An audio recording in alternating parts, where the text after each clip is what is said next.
ফখরুল ইসলাম মাননীয় মন্ত্রী এবং সংসদ সদস্য যে প্রস্তাব উত্থাপন করেছেন আমি তাকে সমর্থন করছি।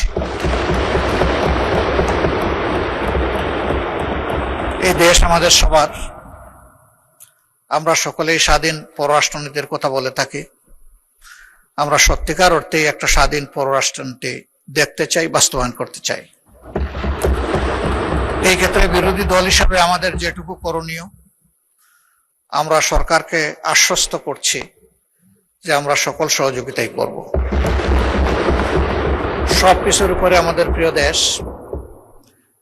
যে দুটি দেশ সফরের মধ্য দিয়ে তার সরকারি সফর শুরু হলো, দুটি দেশই আমাদের দীর্ঘদিনের বন্ধু এবং তারা পরীক্ষিত বন্ধু।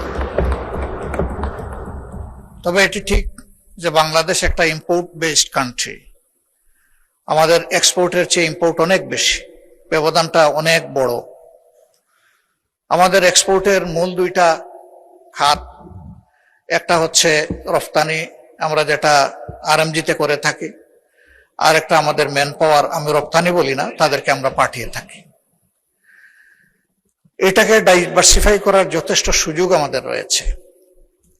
তার জন্য দরকার শর্ট, মধ্য এবং দীর্ঘমেয়াদী প্ল্যান। আমি আশা করি যে মাননীয় প্রধানমন্ত্রী তার সফরে এই বিষয়গুলা মাথায় রেখেই তিনি দুইটি দেশের সাথে আলাপ আলোচনা করেছেন। যেহেতু আমরা সংসদীয় গণতন্ত্রের রাজনীতিতে আছি, খুবই ভালো হয় স্বচ্ছতা এবং জবাবদিহিতার স্বার্থে, জনগণের স্বার্থে বিদেশের সাথে যতগুলা মৌলিক চুক্তি সম্পাদিত হবে সেগুলাই সংসদে নিয়ে আসা। এই 350 মানুষই কিন্তু 18 কোটি মানুষ বা 20 কোটি মানুষের প্রতিনিধিত্ব করছেন।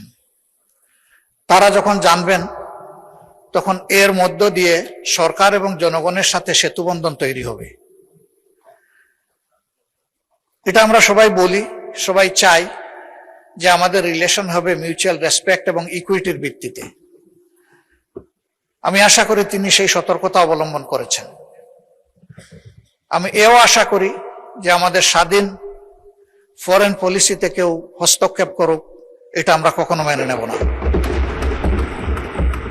দেশের স্বার্থ আগে, তারপরে অবভিয়াসলি কারো সাথে আমাদের চুক্তি যাই হোক সেটা হবে মিউচুয়াল ইন্টারেস্টের ভিত্তিতে। আমরা কাউকে ক্ষতিগ্রস্ত করতে চাই না, কিন্তু আমরাও ক্ষতিগ্রস্ত হতে চাই না। এই ভারসাম্যটা রক্ষা করেই আগামীর পলিসি যেন পরিচালিত হয়। আমি মাননীয় প্রধানমন্ত্রীর সুস্বাস্থ্য এবং দীর্ঘায়ু কামনা করছি এবং তার সরকারের সফলতাও কামনা করছি। শুধু এতটুকু যে এই সংসদ যেন সকল কর্মকাণ্ডের মূল কেন্দ্রবিন্দু হয়, সংসদকে বাইপাস করে যেন কিছুই না হয়, সবকিছু হোক সংসদের ভিতরে। এই সংসদ আলো ছড়াক, আগামী দিনের জনগণ, সরকারি দল, বিরোধী দল সকলের কার্যক্রমকে তাদের অ্যাকাউন্টে নিয়ে তারাই তাদের সিদ্ধান্ত নেবে। এখানে সরকারি দল সকল ক্রেডিট নেবে আর বিরোধী দল সবকিছুতে বিরোধিতা করবে। আমরা ব্যক্তিগতভাবে এবং দলগতভাবে আমরা এই কালচার সমর্থন করি না।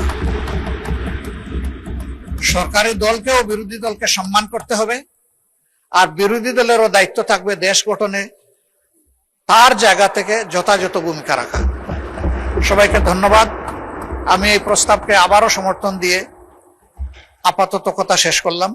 আল্লাহ হাফিজ। আসসালামু আলাইকুম ওয়া রাহমাতুল্লাহ।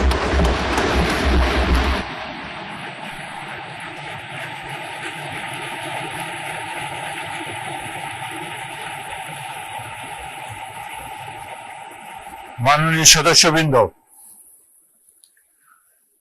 প্রস্তাবটির উপরে ট্রেজারি বেঞ্চ এবং বিরোধী দল থেকে সুচিন্তিত মূল্যবান মতামত আমরা শুনতে পেয়েছি।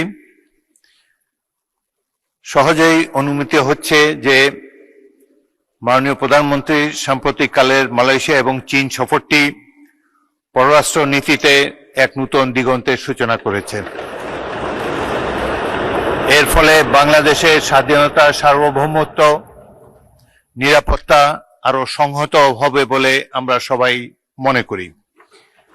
বিশেষ করে অর্থনৈতিক ক্ষেত্রে বাংলাদেশের উন্নয়নের সপক্ষে অত্যন্ত বলিষ্ঠ পদক্ষেপ ছিল এই সফর।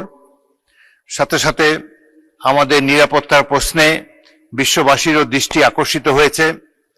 অনেক ত্যাগ তিতিক্ষার বিনিময়ে 1971 সালে জাতি যুদ্ধ করে দেশটিকে স্বাধীন করেছে।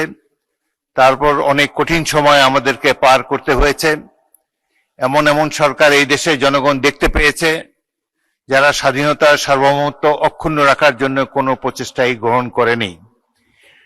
বর্তমান সংসদ নেতা এবং মাননীয় প্রধানমন্ত্রীর এই সাম্প্রতিক সফরের ফলে দেশবাসী অত্যন্ত আশান্বিত হয়েছে এবং সাধারণ মানুষও এই সফরটি সাফল্যের সাথে সমাপ্ত করার জন্য প্রধানমন্ত্রীকে ধন্যবাদ জানাচ্ছে।